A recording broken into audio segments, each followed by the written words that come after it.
So you talked about this, that there's a tension in a way between like freedom and meaning.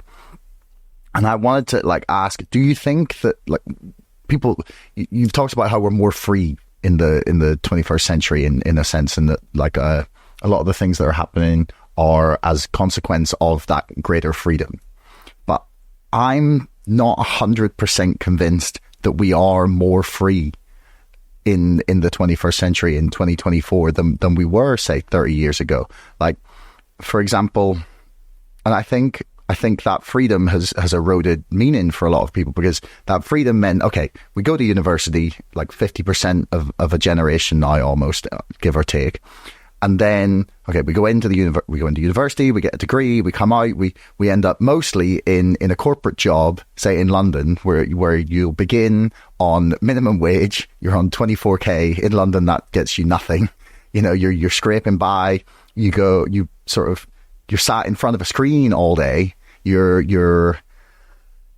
job is sending emails, and you've spent 3 years educating yourself for a bunch of debt and you know, the ability to send emails. And I've been in that position. You know, I'm lucky at the minute. I've got quite a job I enjoy, but I know a lot of people whose job is literally just sending emails. If you're not in that, if you're not in that 20% of people whose like technical ability is really thriving in the modern economy, like, and who take decisions, who judgment and abilities are sort of actually used. Or say like software engineers or programmers, and people who can still be creative within that. And so do you?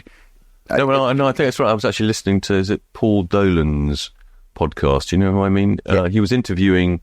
It was about class, actually. He was interviewing an upper class woman who'd become a plumber in Glasgow.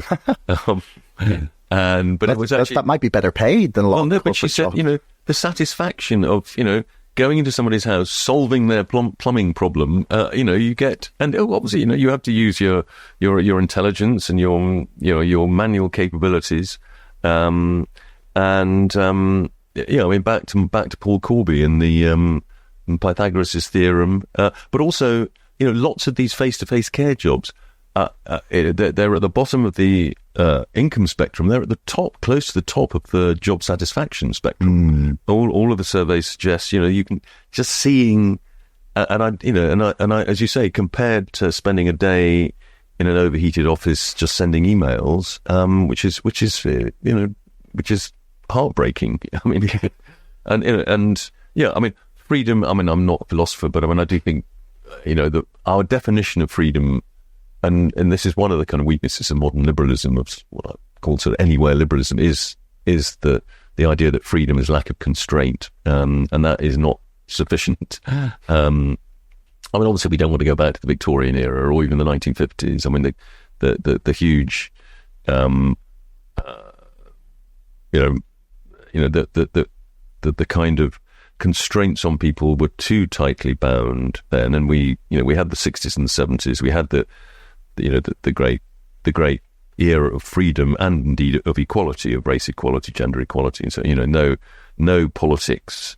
I mean, even the populist parties, I think, mainly accept the sort of what one might call the 1945 sort of welfare settlement and the sort of 60s, 70s equality settlement. But which is not to say that all of the products of those two settlements should be set in stone forever. You know, you shouldn't necessarily always have an NHS that is free at point of use. You know, insurance systems do seem to work pretty well elsewhere. But I've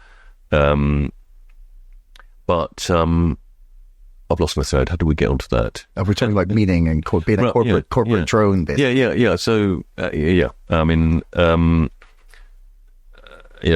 mean, the kind of freedom as lack of constraint. You're left with, you know, an over-individualistic sort of idea. You know, that this, you know, well-off professionals sitting on their own in a flat in London, sending emails all day. I mean, they may have friends. Increasingly, they are unlikely to be a mother or father. You know, something that does give you purpose, difficult though it is. And this is, I mean, we were talking earlier about, I think one of the ways that this Care Dilemma book sort of connects to my previous two books is the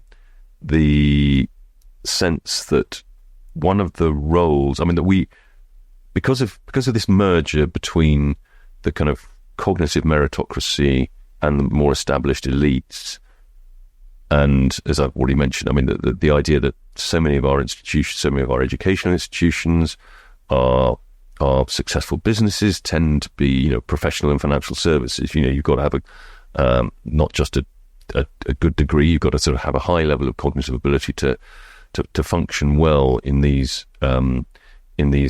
functions, and that means that lots of other, probably the majority of the population are kind of left behind, and so that the struggle becomes, the challenge for our society becomes, how do you create more meaningful roles for people of average ability? And I think, the obvious thing to say, you do that by kind of raising the pay and status of a lot of those jobs that don't require academic qualifications, but are absolutely essential. We saw that in the pandemic, what were the key workers? We can see it right now, I think, with this weird, vilification of farmers. It confuses me no end. It's like... No, but I do think, I think parenting is one role that we've sort of largely abandoned in one. Well, we've seen it as, belonging, or, mothering. We've seen it sort of somehow belonging to women's past, not their future. The same with those sort of face-to-face care jobs. I mean, why have we not sorted out the social care issue? I don't mean so much how it's paid for and what the contribution of the individual should be and what the contribution of the state should be, although that's obviously a big question too. But it's more, why is it that we have a recruitment crisis in social care when it's such an important job, and it's a job that people enjoy doing? We just have to, raise its status and pay people more. One of the suggestions I make is that we should actually have a kind of higher level social care worker, an enhanced care practitioner, I think it's called, somebody who can do minor medical interventions. They obviously need to be trained more, and not in a university. Just a day off or a few weeks off.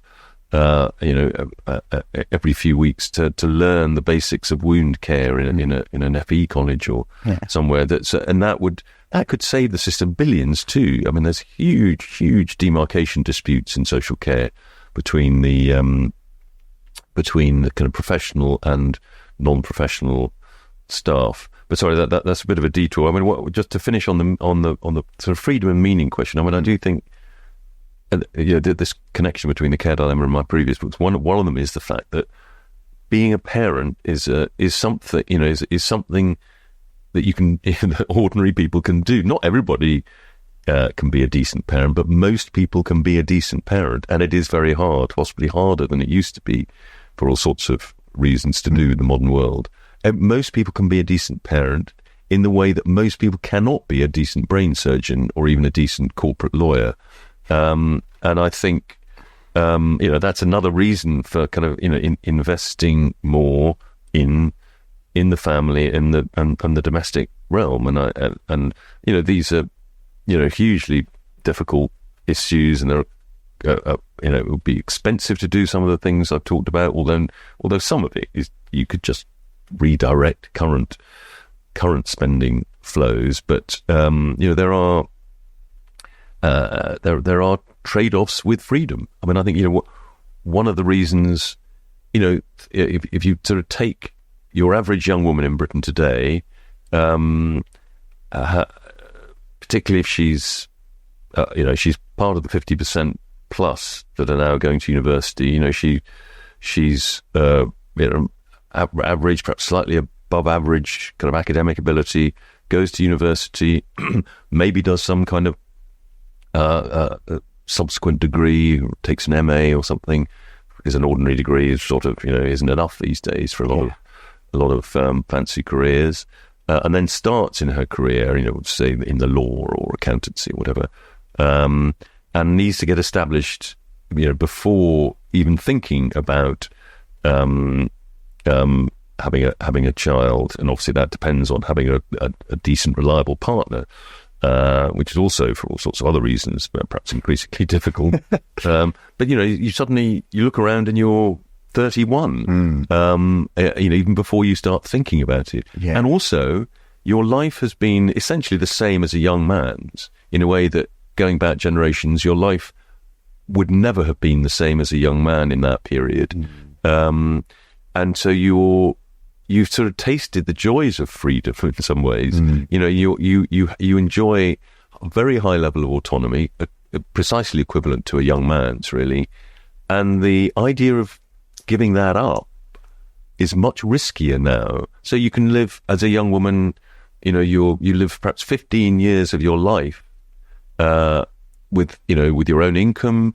You have your own flat, or maybe you share it with people. You have that, and then suddenly you're being asked to. There's nothing that makes you less free than having a baby, and nothing that makes you more dependent on other people than having a baby, and that people are very, given the zeitgeist, people are very attached to freedom and very, very wary of dependence. Marketing agencies, listen up. I know you're stressed, so I'm going to let you do less work and get better results. I'm talking about Ad Creative AI. I want to show you some of my favorite features. Paste your landing page, and then in just a few steps, Ad Creative AI will have enough information to generate hundreds of ad creative. Check out the ad text. Each one has a copywriting method that you're familiar with, and they even have suggested audiences. And now you have your complete strategy and asset for your client. This is the text projects feature. Obviously, they're going to generate you some compelling ad copy that's focused on driving results. They have over 250 million ad text and headlines, which is way more than you and I could read in our lifetime. This is your brand CTR score compared to your competitors, your ad fatigue, and even best performing colors, labels, and ad text, as well as your top creatives. They even turn this into a PDF so you can send it directly to your clients. You can now sell Ad Creative AI to your clients while making it look like your own internal tool with your own colors and logo. If you're interested in any of these sweet new features, check out Ad Creative AI's agency package. Hey everyone, thanks for making it right the way to the end of the podcast. I love that you tuned in this long. Do me a favor, hit subscribe, because 80% of you bastards are not subscribing, but you're watching my videos. See you next time.